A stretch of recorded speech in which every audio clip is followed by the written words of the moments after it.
I'm amused when I hear people who claim to be strict interpreters of the Constitution suddenly reading into it a whole series of provisions that are not there. There is more than enough time for the Senate to consider in a thoughtful way the record of a nominee that I present and to make a decision. And with respect to our process, we're going to do the same thing that we did with respect to Justice Kagan's nomination and Justice Sotomayor's nomination. We're going to find somebody who is an outstanding legal mind, somebody who cares deeply about our democracy and cares about rule of law. There's not going to be any particular position on a particular issue that determines whether or not I nominate them, but I'm going to present somebody who indisputably is qualified for the seat, and any fair-minded person, even somebody who disagreed with my politics, would say would serve with honor and integrity on the court. Now, part of the problem that we have here is we've almost gotten accustomed to how obstructionist the Senate's become when it comes to nominations. I mean, I've got 14 nominations that have been pending that were unanimously approved by the Judiciary Committee. So Republicans and Democrats on the Judiciary Committee all agreed that they were well qualified for the position. And yet we can't get a vote on those individuals. So in some ways, this argument is just an extension of what we've seen in the Senate generally, and not just on judicial nominees.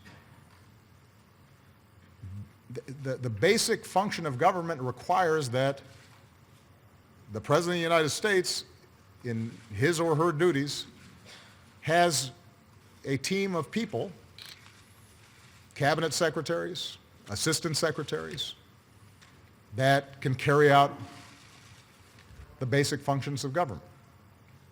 It requires, the Constitution requires, that we appoint judges so that they can carry out their functions as a separate branch of government.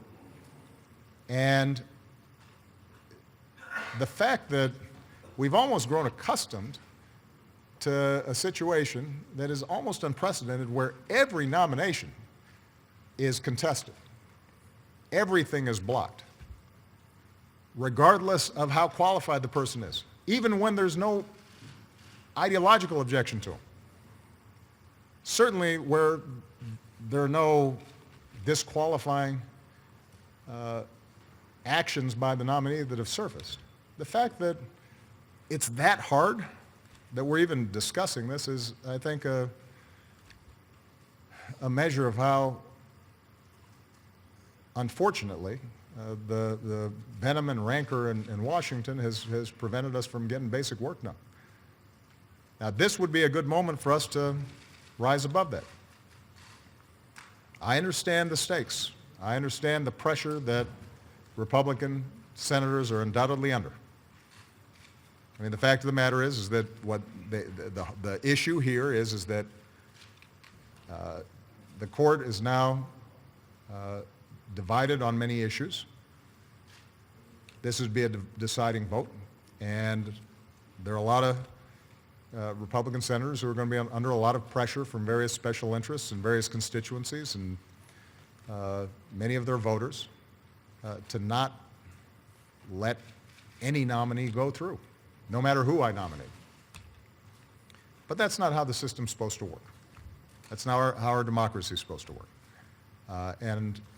I intend to nominate in due time a very well-qualified candidate.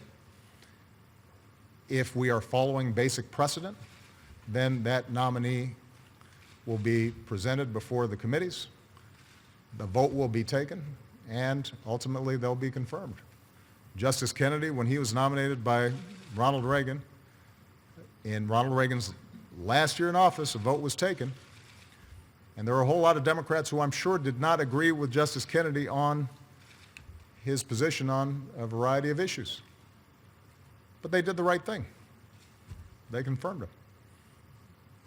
And if they voted against him, they certainly didn't mount a filibuster to block a vote from even coming up. This is the Supreme Court, the highest court in the land. It's the one court where we would expect elected officials to rise above day-to-day politics. And this will be the opportunity for senators to do their job. Your job doesn't stop until you're voted out or until your term expires. I intend to do my job between now and January 20th of 2017. I expect them to do their job as well.